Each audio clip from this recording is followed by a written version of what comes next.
If I asked you right now what salary you think puts someone in the top 10% of earners, what would you say? Most people guess something huge, maybe $250,000 or $500,000 a year. But here's the truth. Most people are completely wrong. We live in a world where success looks exaggerated.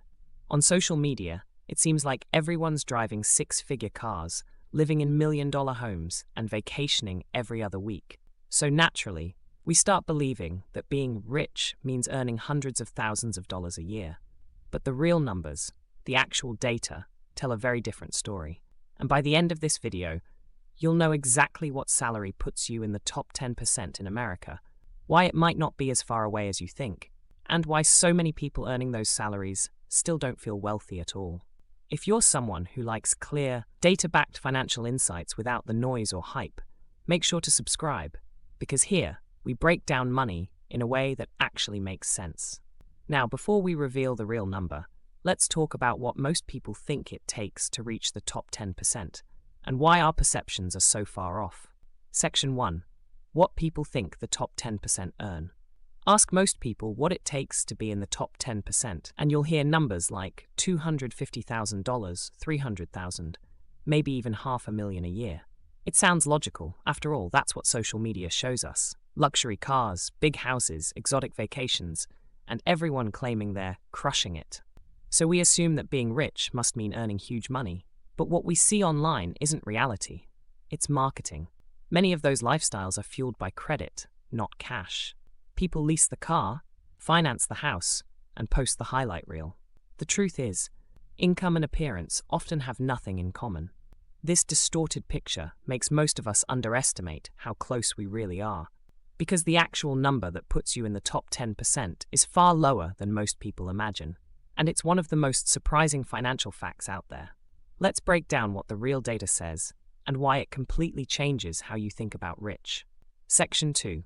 The real numbers and why they surprise everyone. Here's the truth that surprises almost everyone. You don't need $500,000 a year to be in the top 10%. According to the latest US Census and IRS data, an income of around $170,000 a year already puts you ahead of 90% of Americans. And for households, meaning couples or families, the line sits near $210,000 a year.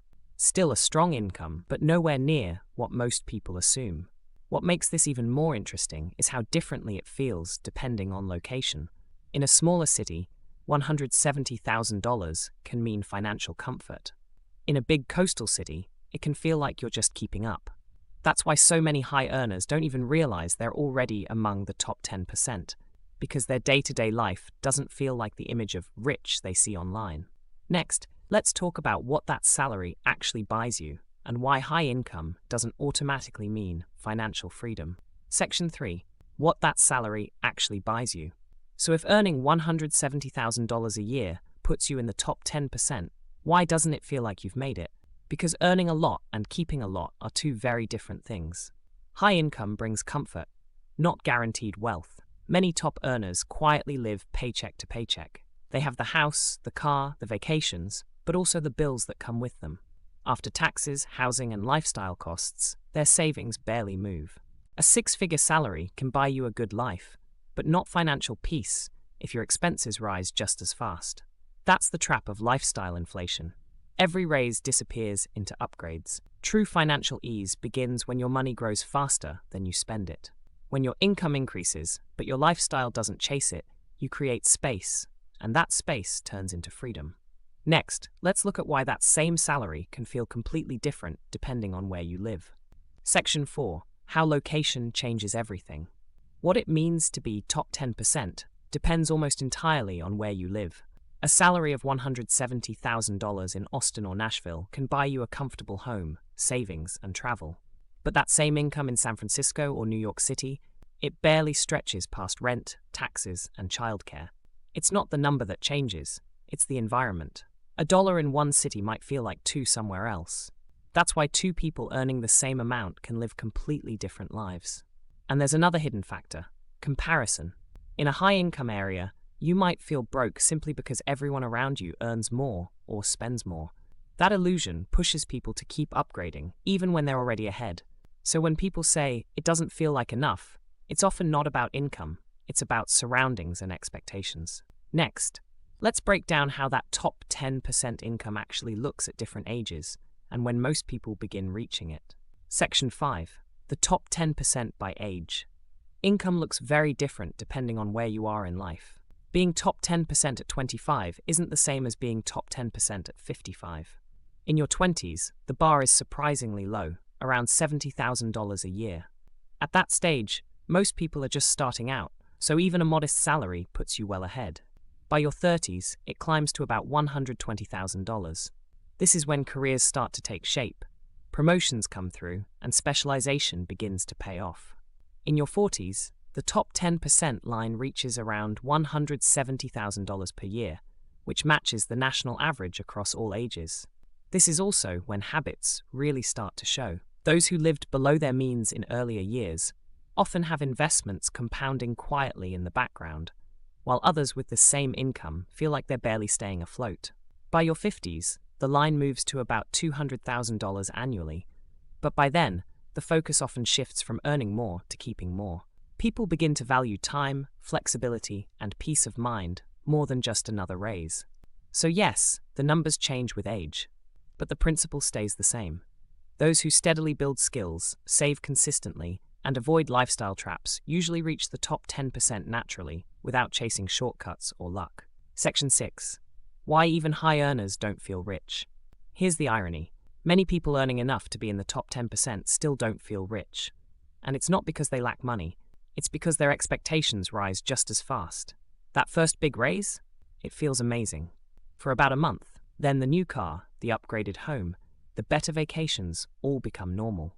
Psychologists call this hedonic adaptation. Your brain resets, and what once felt like success starts to feel like the baseline. Then comes comparison. If you earn $170,000 but everyone around you earns more, you'll feel behind, even though you're objectively doing great. It's not math that makes you feel broke, it's perspective. And of course, lifestyle inflation creeps in. Spending expands to match income until saving feels impossible again. Different numbers, same stress. Real wealth isn't about how much you earn, it's about how much freedom you have. When you can say no to things that don't matter, and your savings grow even while you live comfortably, that's when life truly starts to feel easy. Next, let's talk about when that shift happens. The point where salary stops defining success and net worth becomes the real measure of freedom. Section 7. When net worth becomes more important than salary. At some point, the size of your paycheck stops being the most important number in your life. It's the moment your net worth, what you own, minus what you owe, starts doing the heavy lifting.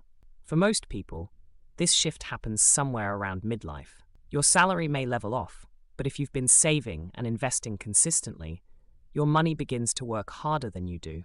Dividends, rental income, investment growth, they all start adding up quietly in the background.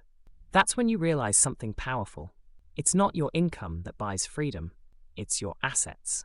A high earner who spends everything is still trapped, but someone with investments that grow every year has real independence, even with a modest salary. Once your portfolio can cover part of your lifestyle, stress starts to fade. You're no longer chasing every raise or promotion. You can walk away from a job that drains you, or take time off without watching your savings vanish. That's when life truly gets easier. Not because you're rich, but because you finally have control. And that control only grows as your investments compound. Eventually, the money you've built takes on a life of its own. That's the quiet power of net worth. It buys back the one thing income never could: time. If you've made it this far, you're already thinking differently than most. So, if you want more insights that turn money into freedom, make sure you subscribe, because the next video might just show you how close you already are to financial independence.